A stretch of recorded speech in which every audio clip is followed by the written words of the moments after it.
Welcome to Theories of the third kind.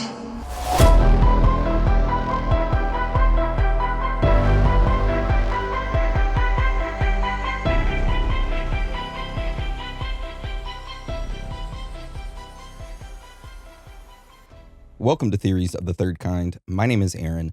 The other host that is joining me today is Danielson. Ow. Now, before we start today's episode, we do have a couple of announcements to make.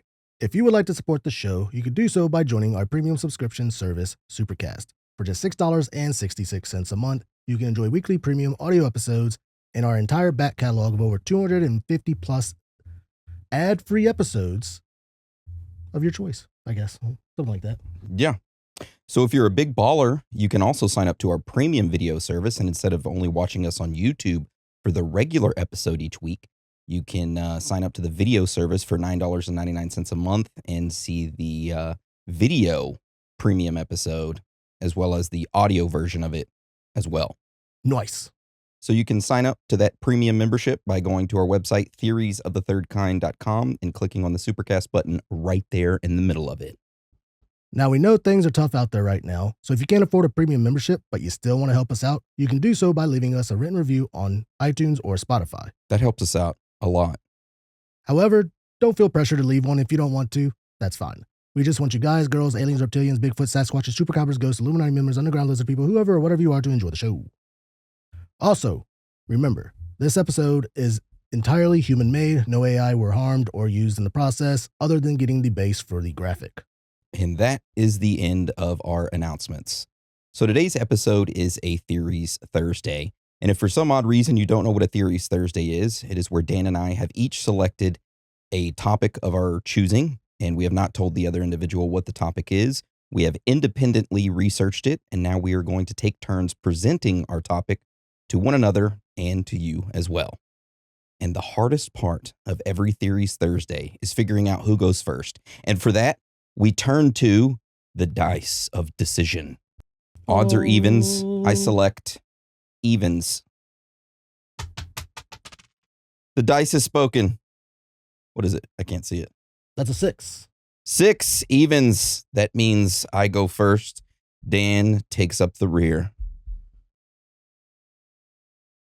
So my Theories Thursday topic this week is called the Orion Cube. And it all starts off with an individual named Dan Burish, who worked for the United States government on top secret projects. And in the early 2000s, he made claims about extraterrestrials, time machines, secret government plans, and humans going extinct. A lot of claims, and a lot of it's odd, but it's very unique, his perspective and claims. I've never heard anyone else make these type of claims before. Well, not type, but these specific claims, and you'll see why when I get into it. So before I get into this discussion, everything I'm going to talk about today came from a video interview that was taken in Las Vegas in 2001. Dan Burish was interviewed in that video, and it was quietly released to the public, and no one took any notice at the time. And I want you to keep that in mind as we go over this. Also, by the way, I do have that full video interview, which is almost 2 hours long, and we'll provide a link to that on our website, theoriesofthethirdkind.com. Just go to our website, click on today's episode, and the link will be right there. It's a link to Vimeo. Vimeo? It's not Venmo, but it's Vimeo, some video service like YouTube. So let's get talking about Dan. Not you, but Dan Burish. I like talking about Dan. All right. So Dan Burish was born in California in 1964. Throughout middle school, he enjoyed sports and played basketball. In his first year of high school, he was given his first microscope, and that would lead him to his first true passion, which was science. Science, bitch. Dan would later become the youngest member of the Microbiology Society of Los Angeles. Oh, nice. Now, after high school, he moved to Las Vegas, where he studied microbiology and psychology at the University of Las Vegas. In 1986, he would graduate from the university. That following year, in 1987, he began working in a Nevada state government office that was related to prison parole. Yeah, very odd. Yeah. Now, around this time, when he was working at the government office, Dan claims that he was approached by two men in military uniforms. These men asked him, "Hey, do you want to work on a secret project?" In which he said, "Yeah, sure, why not?" Then, in 1994, he was taken to an underground place called Century 4, which is supposedly a part of Area 51. And this is where he started working on the Aquarius project. And we've talked about the Aquarius project before, and it is a legit document. It's a legit program. And if you don't know what it is, the Project Aquarius was originally established in 1953 by the order of President Eisenhower. It was under the control of MJ-12 and some other division that they pretty much redacted. And then in 1960, the project's name was changed from Project Redacted to Project Aquarius. It was funded by redacted, it says confidential funds. The purpose of this Project Aquarius was to collect all scientific, technological, medical, and intelligence information from UFO and IAC sightings. IAC is Identified Alien Crafts. Also, it was to collect all that information that you retrieved from contacts with any alien life forms. That's what Project Aquarius was. And it was supposed to be used to advance the United States' space program. It was a legit program, this Project Aquarius. We have a link to this declassified document that shows that it was a program.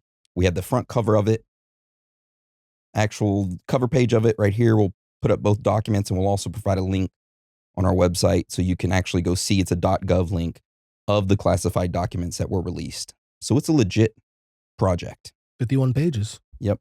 So it would be there while working on Project Aquarius that Dan would learn that the United States military was in possession of not only UFOs, like the UFO spaceships, but also alien beings, like actual alien life forms. Okay. Now, what we're going to get into next is all of the claims that Dan made over that 2-hour video interview condensed into a few pages. All right. So Dan claims that in one department, there was information about beings that were called Orions. And these beings were alien beings from the star system Z Reticuli. Also, there was a copy of the agreement made by President Eisenhower in which he agreed to some agreement with these beings called P50, as well as the Orions. Now, I know you're probably wondering, what is the difference between the beings P50 and the Orions? The Orions are aliens from another planet, the Z Reticuli star system. P50 are beings, are us humans from the future. Oh. Yeah. So according to Dan, we have a misguided concept of aliens. Any type of alien that we see, we batch them all up into like the green or the gray short alien that we see on TV, right? He says that's not the case, that aliens and extraterrestrials are not the same. They're two different beings.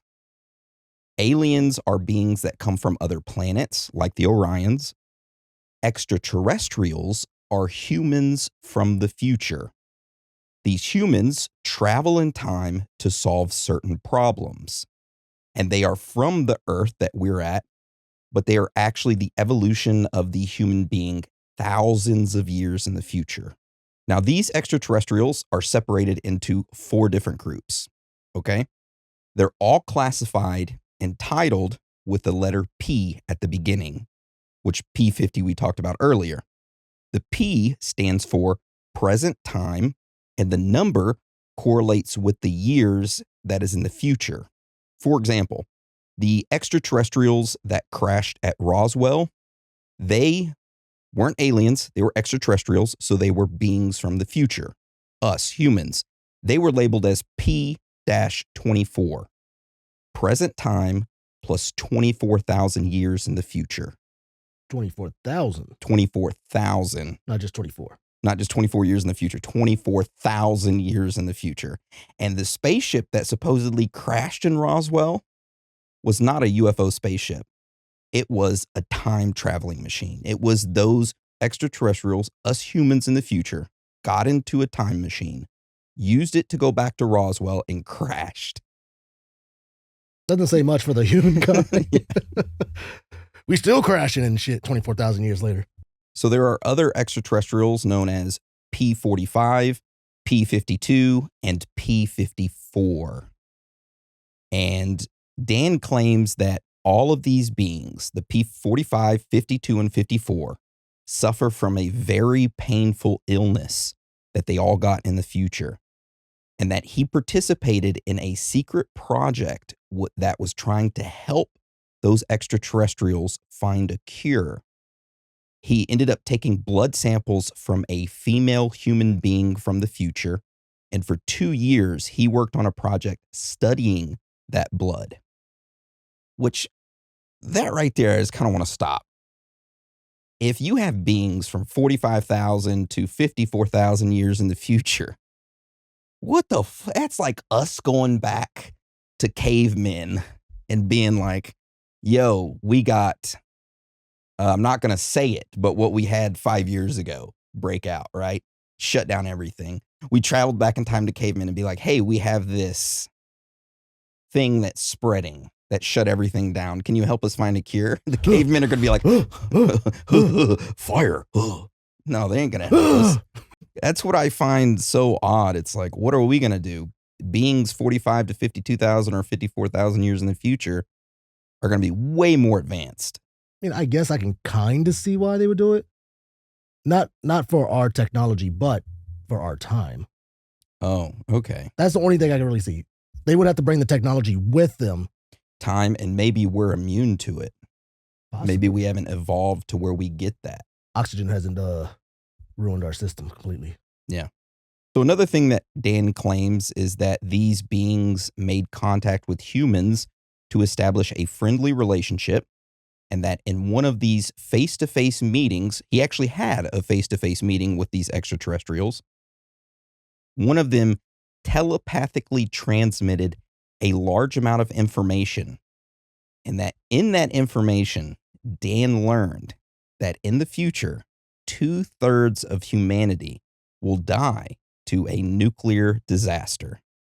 The only ones that survive are the ones who went underground, which I find that very unique because he's saying this in the early 2000s. And what do we know right now that's going on with Mark Zuckerberg and everybody else, all these other billionaires? They're building like bunkers. Underground, yeah, which is very odd.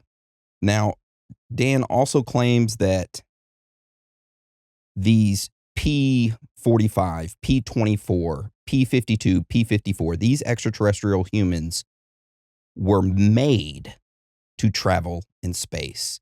They're humans in the future, but humans made them genetically so that they could travel in time, do space-time travel. That it's not just us in the future, that we created humans that are separate, that their specific thing is like you travel in time. And he claims that they had 2 brains. One brain controls the ship, the time-traveling ship, and the other one controls their bodily functions, and they do not reproduce. Which it's kind of odd that he said this in the early 2000s, because if we look at everything that's coming out and all the claims, they're making claims that like some of these ships, how do they fly? Because some of the diagrams are being leaked, and it doesn't show any way that, you know, they can fly naturally with a steering wheel. So a lot of this stuff makes you go, maybe he is kind of telling the truth.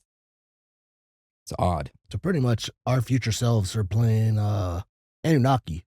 Yeah, Anunnaki. The Anunnaki created us to mind gold, and we created these P, whatever. P24, P52, P45, P54, basically these time travelers, human/time travelers to time travel and find out cures and other things for us.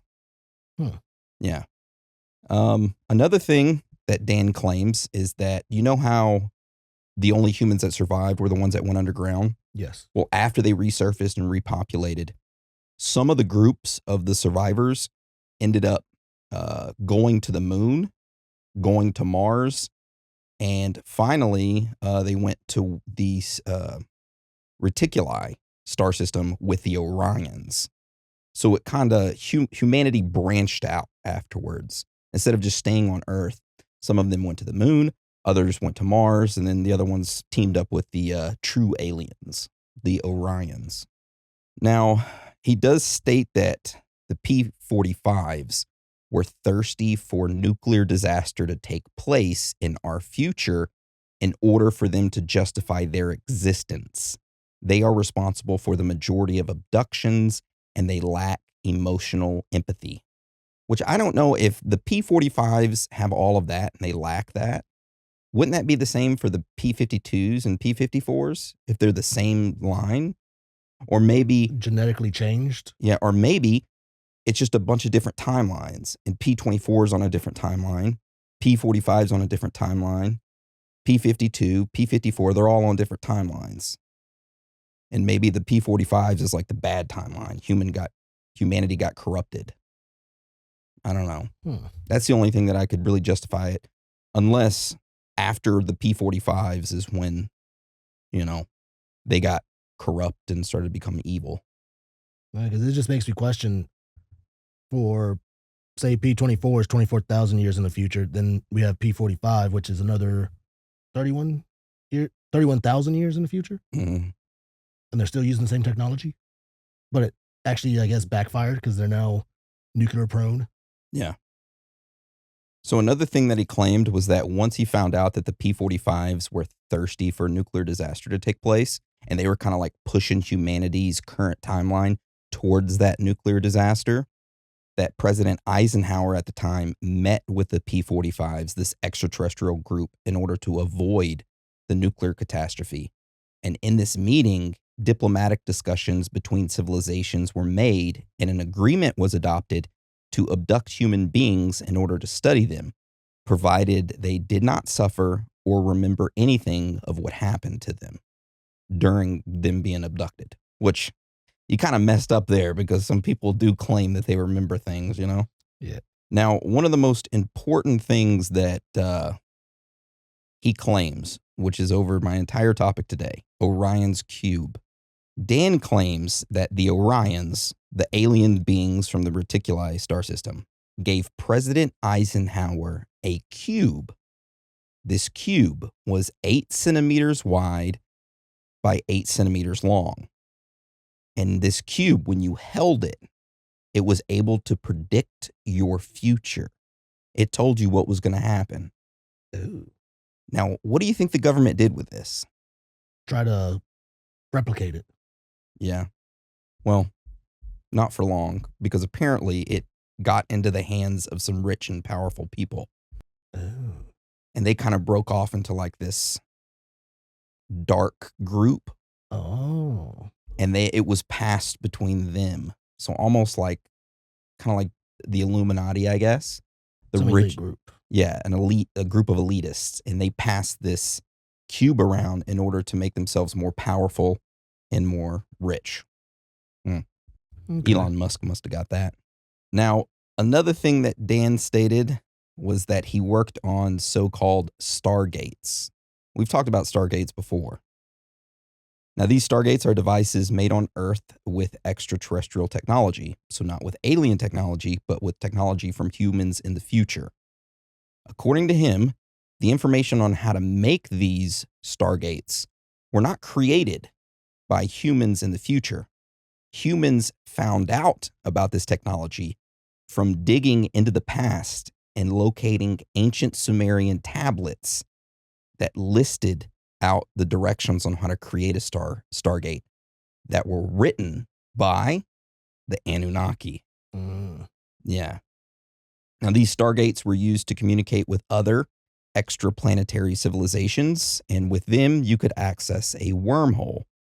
And according to Dan, these stargates are enormous. They have a platform which you stand on, and it allows objects or people to jump into the wormhole and travel to other stars or planets, and pretty much teleports people or material from one place to another instantaneously. However, Dan states that stargates are not very reliable and that he saw a person die during one of the experiments involving it. Ooh. Yep. During this time period, the Orion Cube was recaptured by the government from the elitists, and they brought the cube to the scientists who were working on the stargates. And they started to use the Orion Cube to see the probabilities of future events of using the stargates that they were developing. Like, what's going to happen if we continue developing these stargates? Is it going to be successful? Almost all of the probabilities showed catastrophes happening because of these stargates. There was no positive outcome for them. So during that time, there was around 50 stargates being developed underground all over the world. 50? 50, all underground, all around the world. How about we just get one of them working right? Yeah. All of them were ordered to be dismantled, and the research on them was stopped immediately once they were like, Orion's Cube has spoken. Mm. Yeah. Now that right there is just a tiny amount of information that Dan claims during his 2-hour interview. He makes a lot more claims, and honestly, I'm surprised that not many people talk about him as much as they do as, with Bob Lazar and his claims. Yeah. He has the credentials and the proof to back up everything that he's claiming. Almost everything except, like the Stargates, schematics, Orion's Cube schematics, and like photographs. But his credentials are pretty much the same as Bob Lazar's. So that right there is the Orion Cube and Dan Burrish. Just a little taste. And I hope you enjoyed my Theories Thursday. I did. It's got my brain turning right now. I'm just like... It's a very unique concept. Extraterrestrials and aliens being two completely different things. Why do I get a feeling this is kind of like Terminator? Exactly. That's what I kept thinking about. Because it's like... Dun, dun, dun, Something back in time, they created these androids or whatever to go back and stop this or fix this. Well, the first one was 1984. They sent back to kill Sarah O'Connor. The second one came to help to prevent the son from dying or Sarah from dying. I can't remember either. But that one was I think around 2001-ish. But I don't know, it had me thinking of that. And it was maybe this guy watched too much Terminator. When was Terminator released? So the first one was 1984. The second one... 1991. 1991. And he did his interview in 2001. The only thing, though, is I'm trying to put together where the cube comes into place. Well, he claims that the Orions, the alien life forms, are the ones that brought the cubes and gave it to us. And that it kind of like as a gift, like an offering. Like, oh, here you go. Do you know what show started in 1994? No. Stargate. Stargate? Oh, well, he could have taken Stargate, Terminator, Terminator 2, and combined those movies and made a real compelling story. Because the film Stargate came out in 1994, then Stargate SG-1, one of my favorite series to watch, was in 1997. Well, if you or a loved one have had communication with Dan Burrish, or you've communicated with P24, P45, P54, P55 extraterrestrials, or alien beings that call themselves Orion, or you have Orion's Cube, please send us an email. We would love to talk with you. Makes me think of Orion's belt, or the Orion's thing off of Men in Black. The galaxy is on Orion's belt. Yeah, the galaxy. Anyway, so that right there was my Theories Thursday topic. Definitely got me wondering, because I've never heard of the guy. I felt like I did hear about Orion's Cube, but I think I probably just heard it from Men in Black, Orion's belt. a little marble of Orion. But I do remember Project Aquarius. I honestly, I don't remember Dan Burrish at all. Yeah, very unique individual. I wonder what the Orion Cube looked like. I really do know, because I'm like, It's just he said it was a cube that was 8 centimeters by 8 centimeters. So not very big. I'm guessing something like the Lament configuration from Hellraiser. hey, 8 centimeters is pretty big, okay? All right. Actually, I have no idea. Okay. So what do you have for your Theories Thursday topic this week? I have the Beale Cipher. Okay. Have you ever heard of it? No. I didn't either until recently. So I like puzzles. I like mysteries and all that. Then I stumbled across the Beale Cipher. I'm like, this one's actually pretty interesting, because it's like, you can't really tell if it's like a hoax or it's real. Okay. But there's like, proof that people did search for it. And there's proof that it might not be real. But to go into it, this Beale Cipher leads to a hidden treasure in the state of Virginia, and it was hidden by a man named Thomas J. Beale. Now, the source of these ciphers and the story actually came from a 23-page pamphlet published in 1885 by a Lynchburg, Virginia printer or publisher named James B. Ward. Now, Ward did not actually write the story himself or write about it. He just published it. He ended up getting the story from an anonymous author who was friends with a guy named Robert Morris, who actually told him the story and gave him pretty much the materials. So Robert Morris gave it to the publisher. Robert Morris gave it to the anonymous friend. The anonymous friend gave it to the publisher. Yes, but it's a long timeline. It wasn't just like immediately give it to him.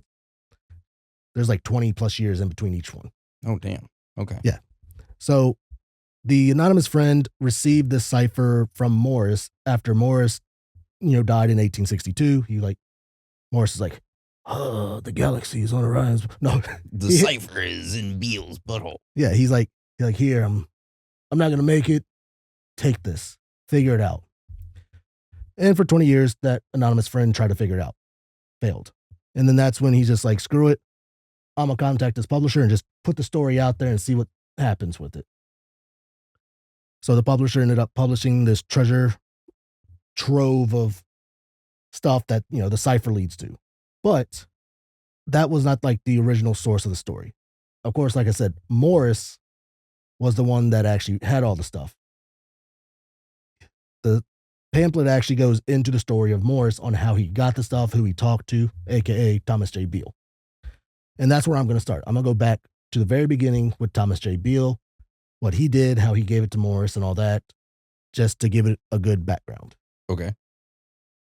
So it all starts back in 1817, which if you watch all videos, there's 1818, 1816, 1820. Supposedly in his letter that Beale left, he said 1817.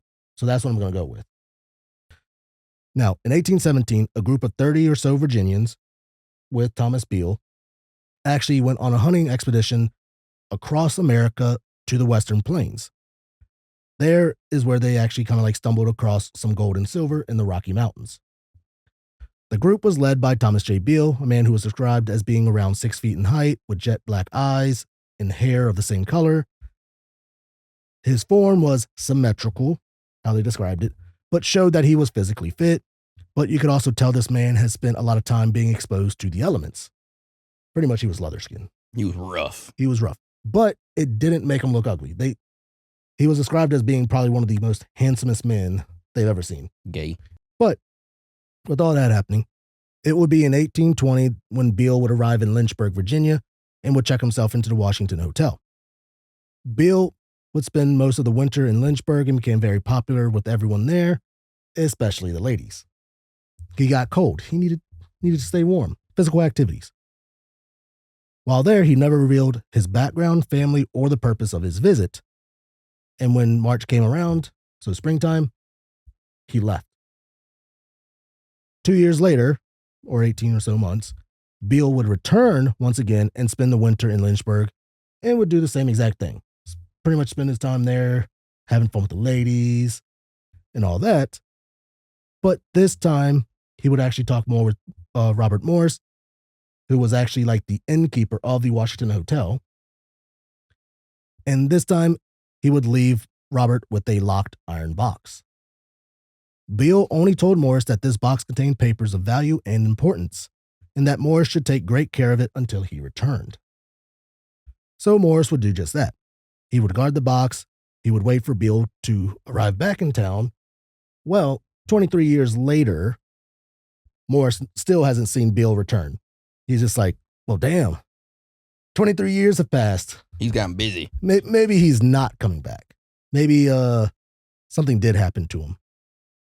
So letting his curiosity get the better of him, since Beale hadn't returned in 23 years, he's like, let me go ahead and just crack open this box and see what the hell's in it. When he cracked open that box, all he found inside was a written note by Beale with 3 sheets of paper with 800 numbers on each one. Now, the note would reveal the mystery behind the Beale box and the note and the 3 sheets of numbers. Beale would actually talk about in the letter what had occurred. So pretty much going back to 1817 in April, Beale and 29 other men had embarked on a journey across America. And after traveling through the rich hunting grounds of the Western Plains, they would arrive in Santa Fe. Before then, they would travel north in search of buffalo to hunt. So pretty much they were literally going to hunt. Then from Beale's note, he stated that they struck lucky when they had decided to set up a camp in a small ravine and was prepping their evening meal when one of the men kind of wandered off and discovered something. He said that there was a cleft in the rocks which had the appearance of what could have been gold. So that guy ran back to the others like, hey guys, I don't know, it looks like gold. Don't know. So of course, all 30 of them go over there. Oh, is it gold? Let's check it out. They all agreed. Holy shit. This is gold. You found a gold vein. So instead of actually going hunting for buffalo, fuck that. We're getting gold, baby. They decided to spend the next 18 months mining that site. They would acquire a large quantity of gold as well as some silver that was actually nearby. After mining so much, they all agreed that their newfound wealth should be moved to a place that was secure and figured, you know what, we're all from Virginia. Let's go put it back in Virginia somewhere safe. So they ended up sending Thomas J. Beale supposedly back with a wagon full of gold and silver. And along the way, Thomas would actually trade off some of the silver for jewels to pretty much make it a lighter ride since the silver was heavy. Did he get him for Betty? Never mind. That's a movie reference. I got you jewels, Betty, jewels. My goodness. But yeah, that's when Thomas J. Beale would actually arrive in Lynchburg in 1820. And that's when he would find the suitable location near there. Near, kind of far, who knows. The true location's not really known. That's the whole thing. Now, was any of the men that were there, the group of 30, was any of their names Parker Schnabel? No one knows. Okay. He's the guy off Gold Rush. Oh, gosh. The TV show, Parker Schnabel. Schnabel. Now, this is when Beale would actually meet Robert Morris for the first time, because Beale would go there and he would stay at the Washington Hotel. And of course, Robert was the innkeeper. Mm-hmm. So that's the first time they would meet. And I'm guessing Beale and Morris would kind of, hit it off as friends and all that. And after spending 18 months or spending the winter there, Beale would leave and spend another 18 months pretty much traveling back to where the gold stuff was, where they were mining, and then back to Lynchburg with another haul of gold and silver and such. Mm. This time, it wasn't just to stash the treasure. This time, it was to stash the treasure, but find somebody. To what the treasure? Stash the treasure. Oh. Stash the treasure and then find somebody reliable just in case something happened to all the men, that this treasure would actually go to their relatives. Okay, to divvy it out. That's right. So that is when Beale would actually befriend Morris even more. He's just like, you know what? You're pretty reliable. You're pretty trustworthy. Here's this iron box. keep it safe and all that. Inside the box was the letter that he wrote on what happened, how they found the treasure and all that.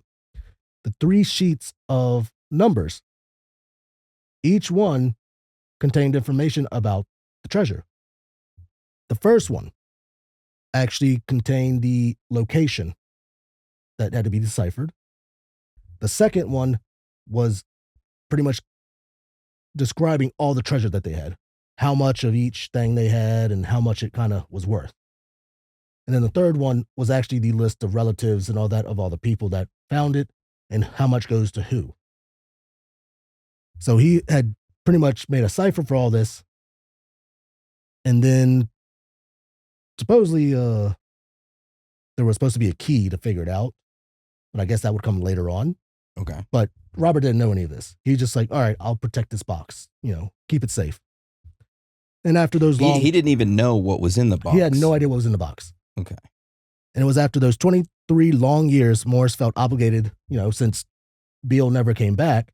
It's like, maybe I should open this box, find out what it is. And then after reading the letter, he's just like, okay, maybe I feel obligated to get this treasure or whatever to Beale and his men's family. That's the least I could do. Mm-hmm. Considering he didn't really know how much treasure they actually had. Since, for one, it was ciphered. It was pretty much crypted. Is it crypted or decrypted? No, decrypted is when you do it. Yeah, so pretty much he had to figure it out. Only thing though, he didn't have the key for it. And in the letter, it said that sooner or later, a third party would come and pretty much materialize the key. Pretty much, I guess, like write it out or give at least a hint to what it is. Nothing. No one brought a key for nothing like that. So for 23, or pretty much for 20 years after that, Morris tried to figure out this cipher. 20 years. Not a damn thing he could do. Mm. And, by that time, he was like, 20 years, he was about like 84 years old. That's when he's like, I'm probably not going to be alive much longer. I need to find somebody that, could carry this on and try to figure it out. That's where the anonymous friend comes in. Mm. I'm guessing this person wanted to stay anonymous so no one would come and bother him to try to get a hint on any of it. Because come to find out, this anonymous friend actually figured out code sheet number 2. Oh. He found out how much treasure there was. Oh, Jesus. Oh, yeah. There was a lot. Which, by the way, if you hear rain or thunder or lightning, a giant storm is passing over us right now. And if the video cuts off, you'll know. Yeah. If we get struck by lightning, a big tornado comes and takes us away. We're going to keep the cameras rolling. Do you know got batteries in it? I don't know. I think one of them does. We'll switch to our phones. I'll float over, grab it as I'm floating away. But yeah, so Morris's anonymous friend ended up figuring out code sheet number 2 of how much stuff was in it. And see, the key to it. Do you probably wouldn't have any idea what key that he would have used? I would have never guessed this. I'm going to guess the numbers. It's a document. No. I was going to say the numbers correspond with letters like 1A, 2B, 3C. Something like that. Okay. The key to solving code sheet number 2 was the Declaration of Independence. That's smart. What's even smarter is the fact, for example, the first number in the sequence is 115. The 115th letter of the Declaration is instituted, which begins with the letter I. Oh, so okay. Hence the first number, 115, represents the letter I. The second number in the sequence is 73, which the 73rd word in the Declaration is hold, which begins with the letter H. So pretty much the beginning of each one. H, okay. Now, using that Declaration of Independence to solve it, this is the following message that he got once he finished. I have deposited in the county of Bedford, about 4 miles from Beaufort's, in an excavation or vault 6 feet below the surface of the ground, the following articles. The deposit consists of 2,921 pounds of gold, 5,100 pounds of silver, also jewels obtained in St. Louis in exchange for silver to save transportation, The above is securely packed in iron pots with iron covers. The vault is roughly lined with stone, and the vessels rest on solid stone and are covered with others. That's a shit ton of gold, shit ton of silver. How much is that in today's currency? You want to know? Yeah. With today's prices and estimating how much this treasure trove is worth without actually knowing what type of jewels he had, it's estimated to be over $100 million worth now. Rich bitch. Back then, I think like in the early 2000s when someone was looking up, I think it was like maybe, actually no, I think even further back, it was like 10 million they said. And then I looked it up now and it's like, it has gone Gold way is up. way high now, yeah. So they know how much is there now.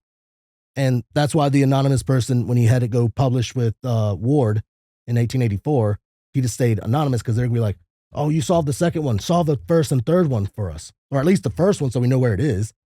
Screw the third one. We don't want to give it to relatives. We want the gold. Well, didn't he say exactly where he buried it at?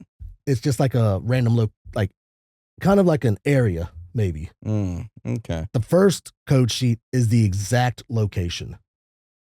This code, which a cryptographic team claims it has partially deciphered, describes the exact locality of the vault where the treasure is buried. Some say they have a general location, that's it. But no one has deciphered it since then.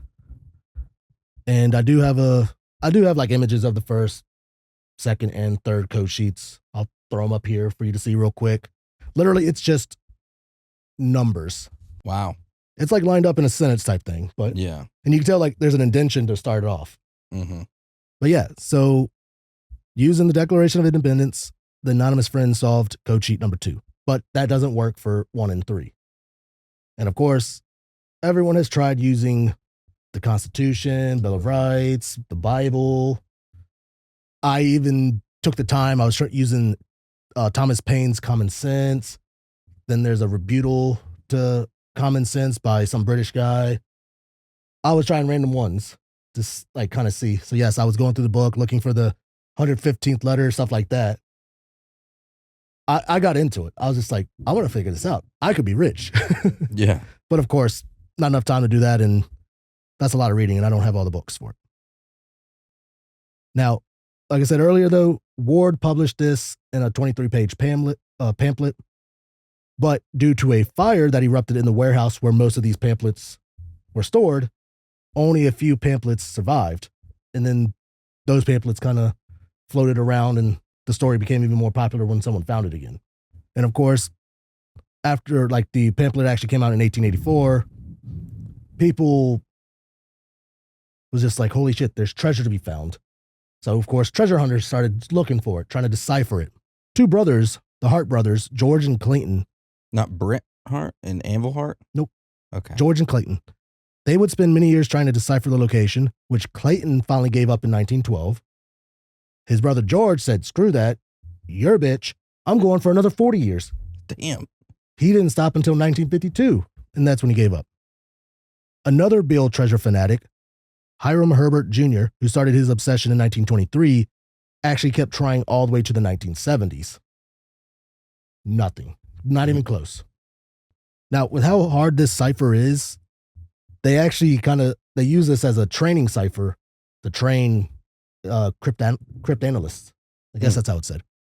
At the Signal Intelligence Service. And they've tried with 10% of the nation's top cryptanalysts. No one has been able to decipher it, of course. The first and third sheet are still not deciphered. And of course, like I said earlier, they tried the Bible, they tried the Constitution. They think that it might be multi-layered, as in they're probably using multiple documents now, which I don't really think that's probably the case. No, I don't think so either. Maybe it's probably somebody's favorite book or something back then, I would say. What I try to do, I try to look up some of the famous documents and stuff from 1776 to like 1820, because the Declaration of Independence was 1776.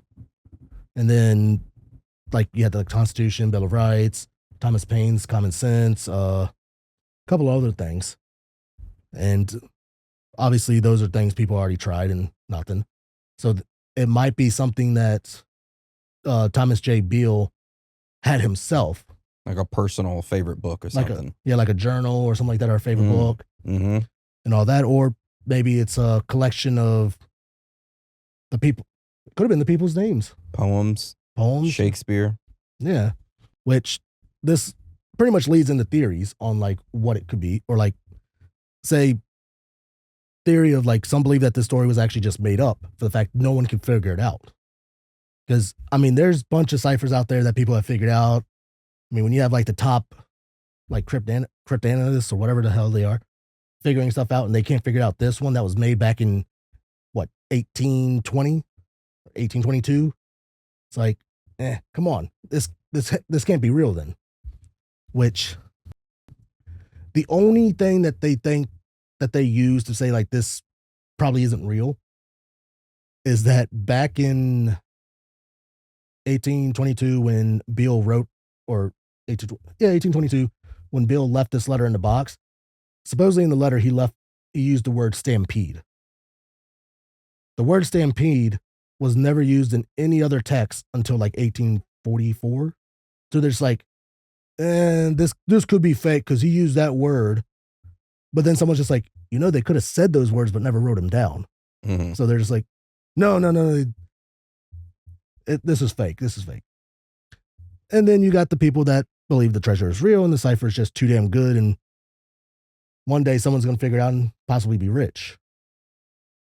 But, I mean, if we figure it out and become rich, I'm creating a big old freaking compound, inviting all you listeners to come live on it for free. As long as you're not weird. Yeah, don't be weird. Yeah.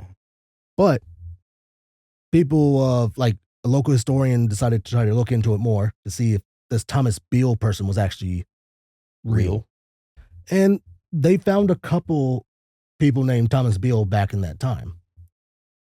One of them was they used the 1790 census in other documents, and they verified a couple of them. One was born in like Virginia, and his background kind of fits. And I think the one born in Virginia actually joined the army, and he was in like the Battle of New Orleans, Captain Thomas J. Beale. So if he was traveling, this right here is the one that I think it would be most likely. This captain guy. Say the 29 other men with him, his soldiers. Cavalry. They all stuck together. Mm-hmm.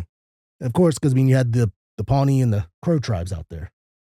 I don't know how violent they were during that time, considering traveling across the... Pretty violent. Yeah, so stick together in numbers. Especially if you're hunting buffalo back then. You're encroaching on their territory. Exactly. That's their food source. Their source for a lot of things. And you see the white man hunting it? Nah, fuck that. You're going to go scalp them.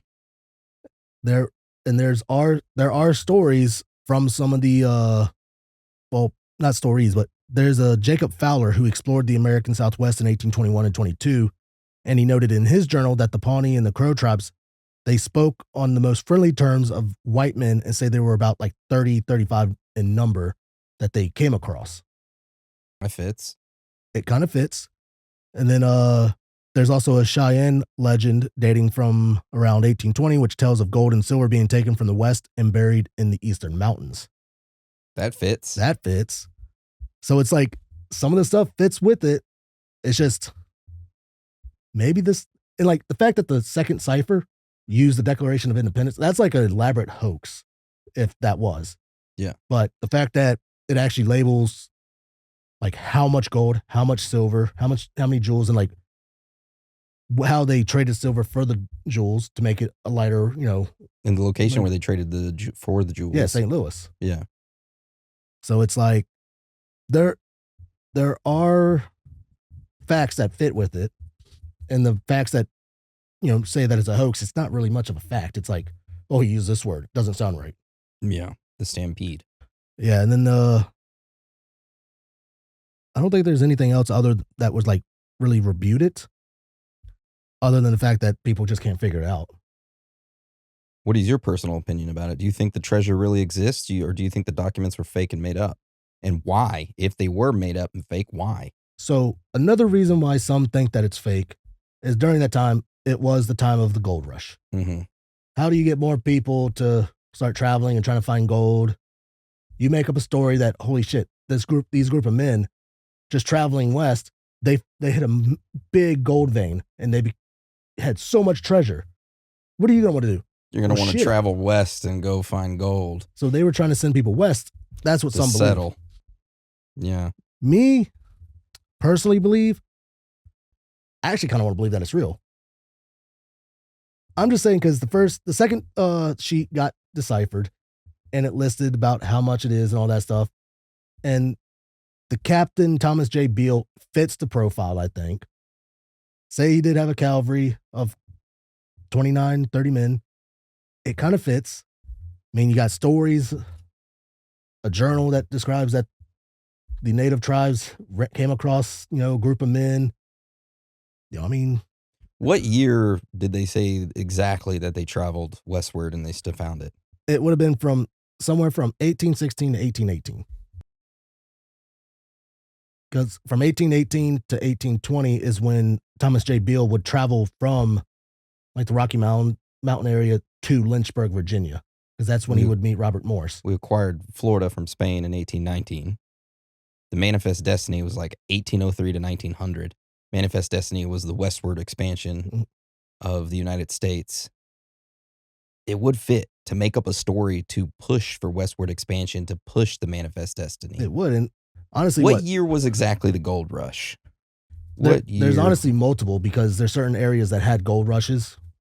But I would say that it started like in the 1700s to go into maybe late 1800s. Well, there's the California.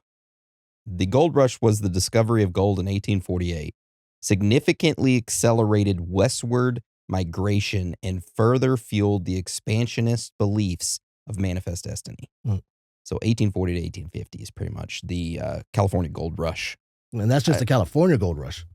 Yeah. There's other states that ended up starting to have like their own gold rush. Like, oh shit, people came this way and they found gold here. I mean, think about it. This is such a good story to have someone or have people want to go westward, considering these guys were just going hunting and they decided to camp in this ravine. And next thing you know, they found a gold vein. Where did they supposedly find it at? Arizona, you want to say, or Santa Fe or something, you said? North of Santa Fe. They were gonna head north of Santa Fe to go hunt buffalo. So it'd be around the Santa Fe area.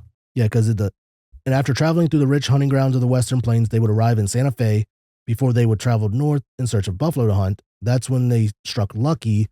They had to set up a camp in the ravine and was preparing their evening meal when they discovered the gold vein. So Santa Fe area, I would say. Where is Santa Fe? New Mexico. But was it New Mexico back then? Santa Fe, New Mexico was founded in 1610. Okay, so yeah. So it would be Santa Fe, New Mexico. Don Pedro del Perlata. You know what's crazy? What if they lied about all this as a way to push railroad expansion? They didn't have a lot of really any railroads back then, and they needed a reason to build railroads to transport goods. What if they say, let's make this elaborate story of gold being found and it being very hard to transport? So, hey, a good idea is let's create railroads towards out there. I mean, that would... in combination to the westward expansion of Manifest Destiny. I don't know. But then again, creating elaborate documents, Yeah, but then again, if they really wanted people to move westward and make it look legit, they would make the code. They go through the trouble of making the code. And then make the second one deciphered by the Declaration of Independence real easy to figure out. Mm-hmm. Well, I mean, it took Morris couldn't figure it out even after 20 years, but it took the other guy at least like 20 something years to figure it out. So, I mean. And then the first one and the last one, undecipherable. Yeah. Honestly, I don't even think people care about the third one because that's. Who gives a shit? If I find it, I'm keeping it. Yeah, that's what they're saying. Are you going to tell the relatives, like, hey, I found your ancestors' gold and stuff. Here you go. No. Well, maybe they're thinking, hey, if we decipher it, maybe our family's name is in there. I mean, those could be the ones that, like, want to really find it then probably. But then again, if those 30 men never made it back, did they have families? I don't know. What do you personally think? Do you think the gold existed or do you think it was a made-up story? I'd like to believe that it exists. Because, I mean, Lynchburg, Virginia, I want to say that is near the mountain areas, like kind of northeast-ish, if I remember correctly. I don't want to see downtown. I want to see a map. Wow. The first known production of gold or finding of gold was in New Mexico in 1828 in the Ortiz Mountains in Santa Fe. This discovery resulted in the first gold rush in the western United States, predating the California gold rush by 20 years. And you think, supposedly they found this gold in like 1818 near Santa Fe. I think it's a possibility. I think it happened. All right, so Lynchburg it's close to the Appalachian Mountains. It's not north, it's pretty much west central of Virginia. But there has to be some mountains there. There's a ton of gold in Santa Fe, supposedly. Wow. Holy shit. Well, that is very interesting. I believe that it's true. I want to believe it's true because, I mean, there's a lot of things that fits with it. And then you just found out 1828, they found a big thing of gold there that started the gold rush in New Mexico in Santa Fe. Predating the California gold rush. And let's just say that Beale and his crew actually found the first gold, but they didn't tell anybody because would you really tell anybody when you found gold? No. Yeah. So, I don't know. Well, if you or a loved one have found gold in New Mexico, or you know where Beale's treasure is located. Beale? Beale's treasure is located? Thomas J. Beale. Send us an email. We would love to hear from you. Thomas Jefferson Beale. All right. Well, I loved your Theories Thursday topic, Dan. Thank you. I love a good mystery, a good treasure hunt. I don't know how much time I'm going to waste to try to decipher the first one. I don't know. It got me. Plug it into Chat GPT and say, use all known documents from X date to X date to try to decipher this code. I did. Oh, you did? It obviously, people have already done that because like it gave me a list and like it actually went through and like counted the numbers of the book or whatever I suggested. And like the first one was the rebuttal to common sense or whatever. They're just like, there's not 800 words. So this one's not going to work. Then it used common sense and it actually went through and it's just like, after counting the letters or the words and all that, it doesn't make sense. And it was like, people tried the Bill of Rights, the Constitution, Declaration of Independence again, the Bible. So it might be something local, might be something personal. Unless you're a relative of Thomas J. Beale or you have a journal. Yeah. That's the only thing I think it could be is just he created a cipher in his journal and that's the only way you decipher it. Yep. And if you want to know more or look more into the Beale cipher, you can actually go to the NSA.gov and they have a whole fucking page of information on it. Yeah, I saw that. We'll provide a link to that NSA.gov website. It's NSA.gov, right? NSA.gov. Yeah, website link for you to take a look at on our website, theoriesthethirdkind.com. Click on today's episode and you can become a treasure hunter. Become a treasure hunter. You have to share it if you found out, you find it and you heard it from us. Yeah. At least a little bit. Yeah. Buy some food. Yeah. All right. Well, with that being said, do you have anything else to add to your Theories Thursday topic today? I do not. All right. Well, thank you for that exhilarating topic. And if you or a loved one have found buried treasure or you have any proof of extraterrestrials being humans from the future, please send us an email or comment down below on our YouTube video. We would love to hear from you. The only treasure me and my brother found when we were younger was a septic tank. Nice. We were digging and we heard a clink. And we're just like, hell oh yeah, shit. Treasure. And then shit treasure. Then my dad came out. He's like, what the hell y'all doing? We found treasure, Dad. He's like, no, you found the shit box. Shit box. We're just like, huh? He's like, that's the septic. Cover it back up. You don't want to open that. Because like we actually found the friggin' manhole opening. Yeah. Damn. We're just like, oh man, that would have sucked. Glad y'all didn't fall in. Yeah. We would have been in deep shit. Ding. Well, with that being said, I want to thank you for joining us today. And again, thank you for all your support and love. Without you, we could not do this. That's right. We love you and we are proud of you. So with that being said, Dan, would you like to roll us out? Sure will. It's okay to be out of this world with your thoughts. Because you are not alone. Boom. I'm rich.